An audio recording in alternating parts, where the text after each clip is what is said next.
Dia bernama Henry, seorang anak remaja yang hampir menginjak usia dewasa, tepatnya berumur 17 tahun. Dari itu, ia melakukan rutinitas seperti biasanya, diawali dengan bangun pagi, bersiap untuk berangkat sekolah seperti siswa pada umumnya. Menghabiskan waktunya mengikuti kegiatan-kegiatan sekolah hingga pada sore hari, waktunya untuk menutup kegiatan sekolah dengan berdoa bersama. Di sore itu, selepas Henry keluar dari gerbang sekolah pada pukul 5, ia bergegas pulang menuju rumahnya. Dan saat ia di tengah perjalanan menuju ke rumah, ia meraba-raba sesuatu di dalam saku celananya, seakan seperti ada sesuatu yang hilang. Lalu Henry pun berujar, "Alamak, kayaknya HP gue ketinggalan di kelas nih. Mana udah bangun maghrib lagi. Gerbang sekolah udah dikunci belum ya?" Lalu setelah itu, Henry tanpa berpikir panjang tancap gas dan balik arah menuju sekolahnya. Dengan tergesa-gesa, kembali ke sekolah untuk mengambil handphonenya dengan penuh perasaan was-was dan gelisah, sambil berharap bahwa pintu gerbang sekolah masih terbuka untuknya. Lalu, sesampainya Henry tepat berada pada gerbang pintu sekolah, ia mendapati pintu gerbang sekolah telah dikunci. Lalu Henry pun berujar, "Anjir, sial banget gua." Setelahnya, Henry pun tak habis akal. Ia memutari area belakang sekolah karena ia tahu area belakang sekolah jarang terawasi dan bebas pantauan CCTV sekolah. Setelah itu, dia memanjat masuk melalui belakang pintu sekolah, dan sesudahnya masuk ke halaman belakang sekolah, ia tak berlama-lama langsung bergegas menuju kelasnya. Setelah sampai di kelasnya pun, ia langsung menuju bangkunya dan mencari-cari handphonenya sambil mengingat-ingat di manakah ia terakhir kali meletakkan handphonenya. Tetapi sayangnya, sudah sekian lama ia mencari, ia tak kunjung menemukan handphonenya. Dengan perasaan was-was dan gelisah, ia terus mencari. Lalu ia pun teringat bahwa terakhir kali ia menyimpan handphonenya yaitu berada di gudang di saat ia sebelum pulang mengikuti doa bersama. Ia menyempatkan untuk merokok di gudang bersama temannya sambil mengecas handphonenya.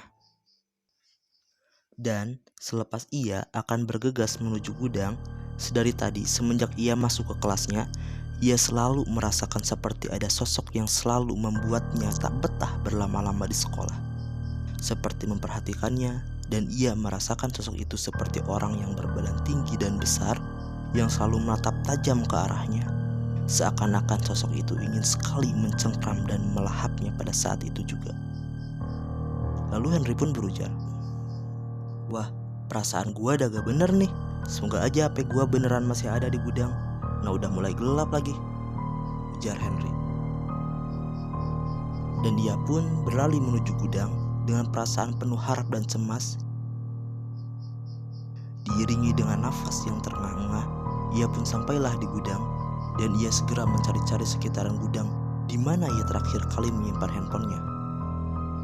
Hingga akhirnya, tak berselang lama, Henry dengan penuh rasa syukur dan puas dapat menemukan handphonenya.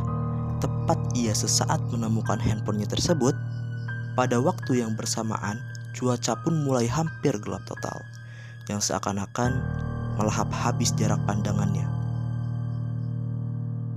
Sehingga terdengarlah azan maghrib yang membuat Henry sedikit tenang.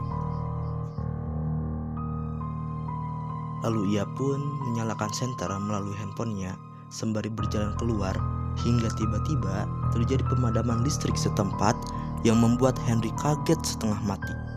Sadar akan hal itu, ia pun berjalan dengan tergesa-gesa, tak karuan, tetapi naasnya karena jalanan gelap sambil dihantui bayang-bayang sesosok yang menghantuinya, dia tak sengaja membanting handphonenya ke dinding yang berada di sampingnya. Sialnya lagi, handphonenya tersebut tak mau menyala kembali, dan Henry pun tanpa berpikir panjang memantapkan langkahnya untuk terus mendorong dirinya hingga sampai ke belakang sekolah. Tiba-tiba, tidak lama setelah itu, dia terjatuh seperti terpental ke belakang. Juga kedua kalinya handphonenya tersebut terbanting kembali olehnya. Dengan tiba-tiba handphonenya tersebut kembali menyala Lalu Henry pun kembali menyalakan senternya. Dengan cepat ia mengarahkan handphonenya tersebut tepat kepada apa yang ada di hadapannya. Dan benar saja bahwa apa yang telah membuat dirinya terpental ialah makhluk yang dari tadi menguntitnya selama dia berada di area sekolah.